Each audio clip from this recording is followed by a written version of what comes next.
This Friday night, I'm Shirley Chan. I'm Corey Chambers. As we have heard some celebrations, vindication with this arrest, but we're also hearing people who are coming to Daniel Penny's defense tonight. Jay Dow breaking down the legal case really from both sides. Jay.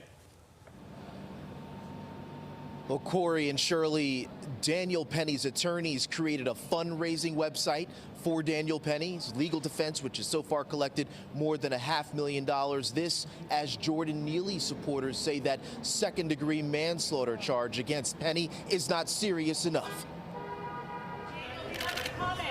After nearly 2 weeks of deliberation and eager anticipation, U.S. Marine Corps veteran Daniel Penny turned himself into the NYPD Friday. He now faces a second-degree manslaughter charge for putting a homeless man, Jordan Neely, in a fatal chokehold.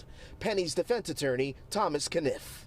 Dealing with the situation, like I said, with the sort of integrity and honor that is characteristic of who he is, characteristic of his honorable service in the United States Marine Corps. And, you know, he has his head held up high. Following his arrest, Penny was booked, cuffed, and arraigned in Manhattan criminal court. He left after posting a $100,000 bond. His attorneys previously stated Penny put Neely, who was homeless, agitated, and demanding food, in that chokehold because he believed Neely was, quote, aggressively threatening him and other passengers. Because someone has either mental illness or houselessness or has a history of arrest does not make them dispensable.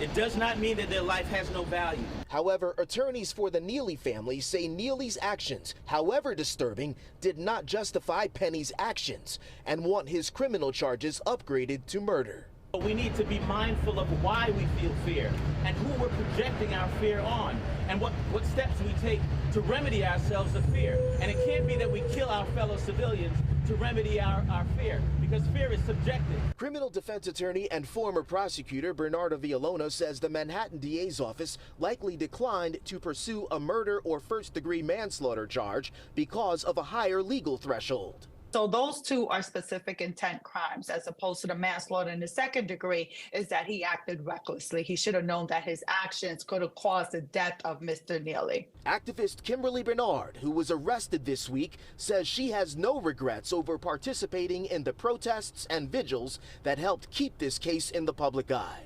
I'm very glad that we did this because I know for certain had we not done this, Daniel Penny would not have been charged with any crime.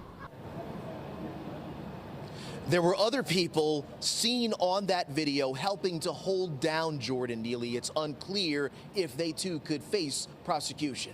We're live in Soho tonight. Jay Dow, Pix 11 News.